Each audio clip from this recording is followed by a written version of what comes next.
And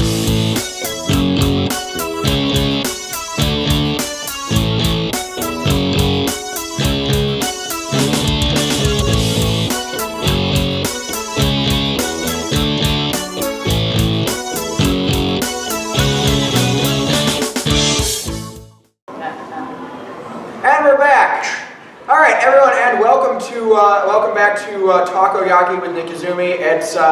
It's time for one of our interview segments, and so I'm really pleased to announce our first guest for tonight is an old friend of mine, a very talented cosplayer, and someone who is a bit of an entrepreneur, and I want to talk to her about that and so much more. I'd like to welcome Alizarin Crimson to the show.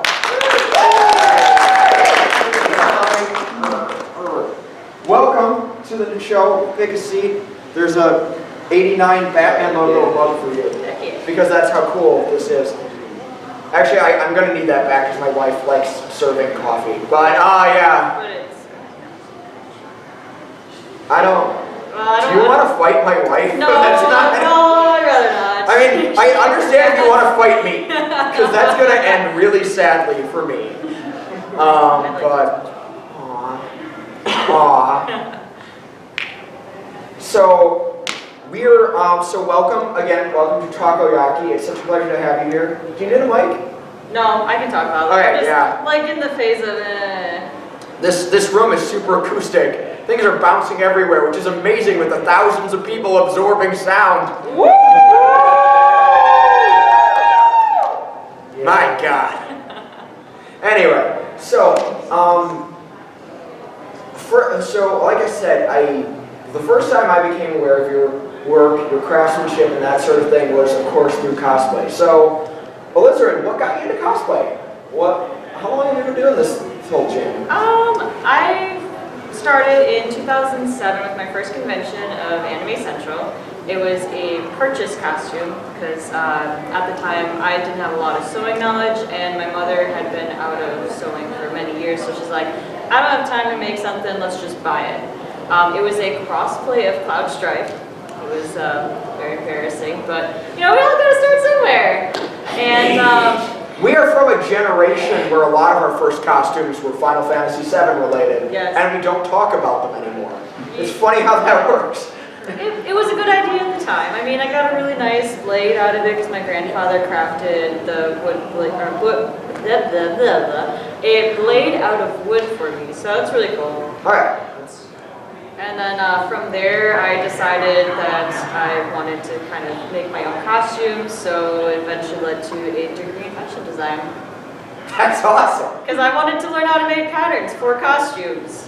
So, like, I remember, like, the history, like, this particular outfit. This is the cosplay repair nurse. Yes. Remembering that properly? It first debuted last year for Anime Central.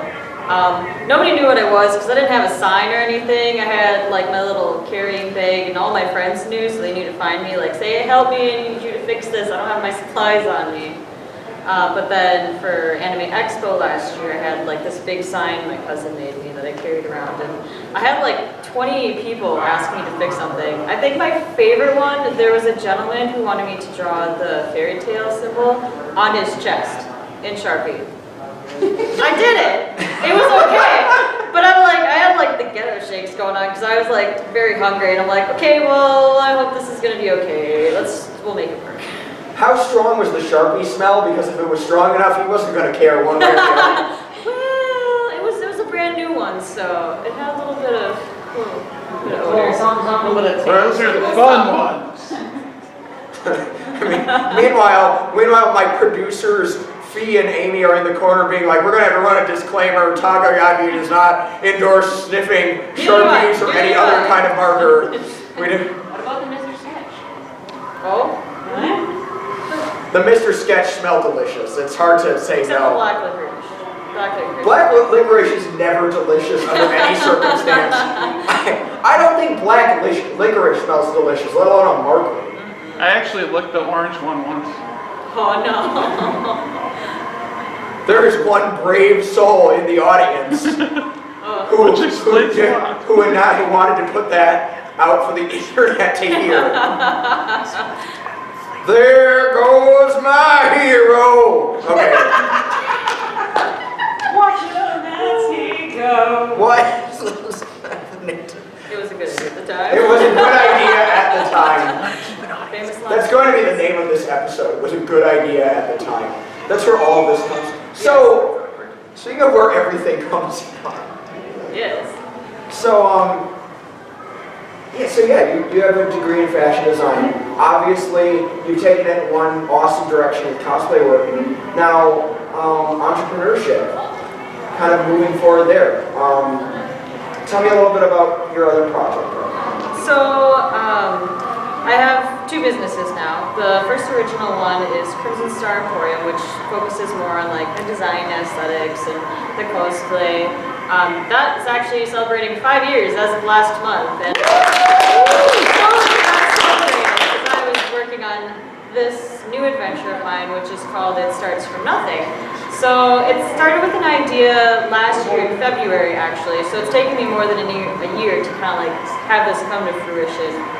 And especially for like the area in Green Bay, it's really hard to get some of these cosplay supplies like thermoplastics and whatnot. So I wanted to create a business adventure to bring these materials to the Green Bay area. Okay, so that's It's a TLDR.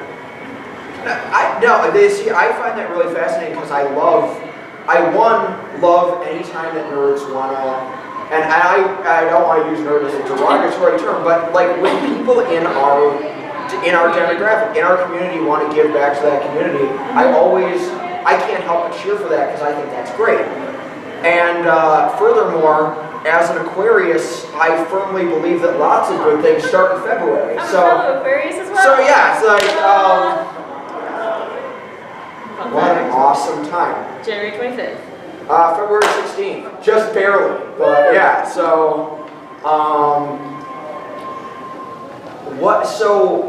trying to build that up, like what has that process been like? Have you had a lot of hurdles to fight through? Have people been supportive?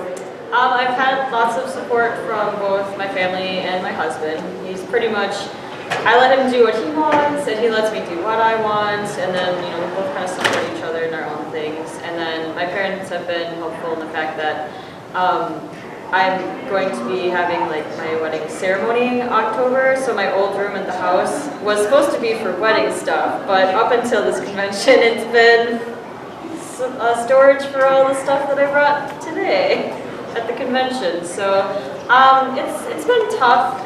I have to get over my fear of like cold emailing and cold calling people because I did not like to do that at all. I can't just pick up the phone and be like, hey, give me your stuff. Or, well, obviously more professional than that. But I mean, I find the best way to cold call someone like that is to actually get a parka and a cold gun and then just, you know, show up and then demand the things you want and wait for the flash to apprehend you. That's normally what I do. say usually groups. You said flash, sorry. Well, There's a delay. Well, I was going for the DC hero, but you know. Either way. The Flash and Flash Gordon is a team up I want right now. DC, I know you're listening. Right now. Get on that. You watching. So. Sorry. It's okay. That's the most laughs I'm probably going to get out of anyone tonight, so that's all I really needed. I think this is a really cool thing. This is an amazing venture because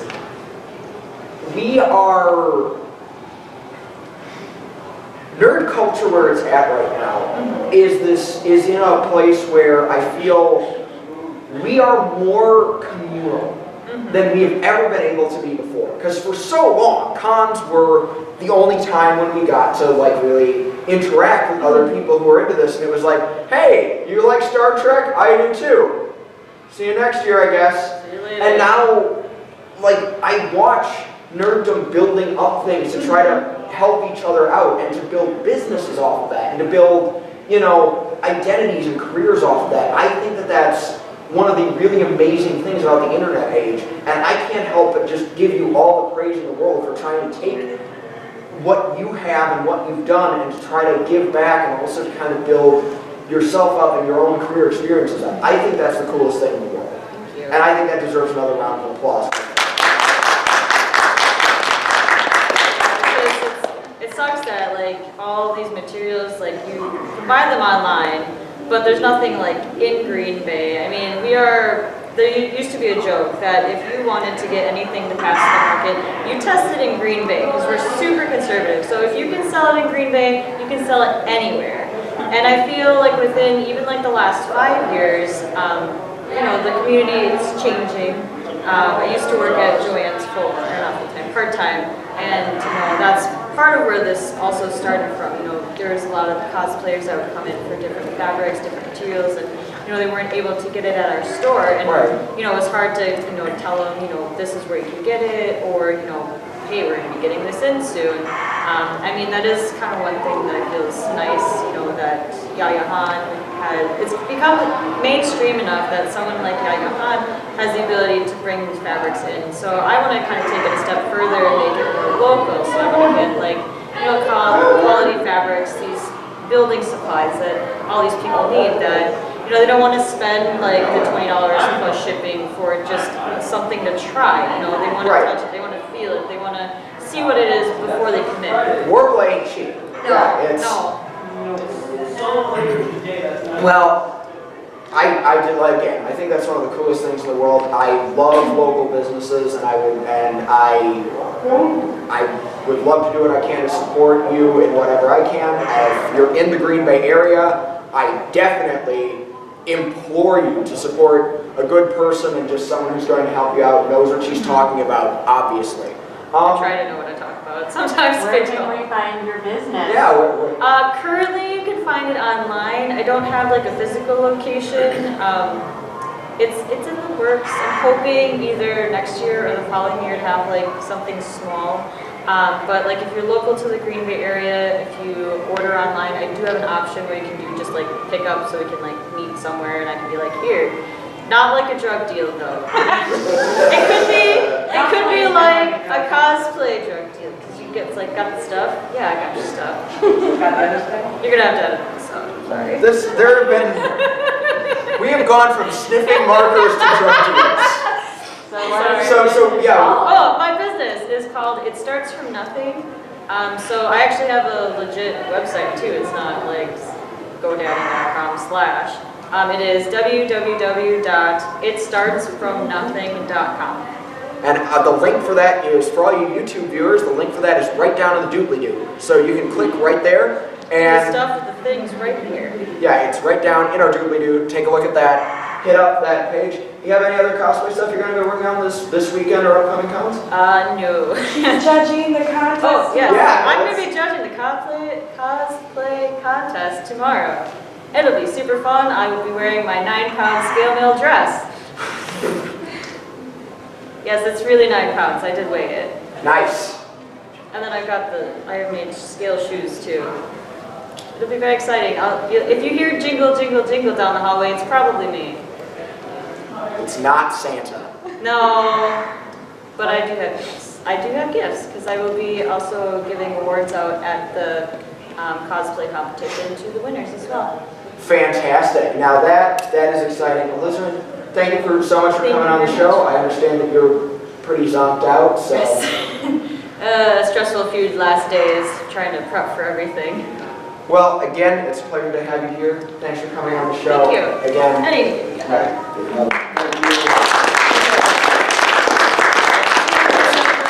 That's Alizarin from Crimson Star Emporium, and It Starts From Nothing. We'll be back after a short break.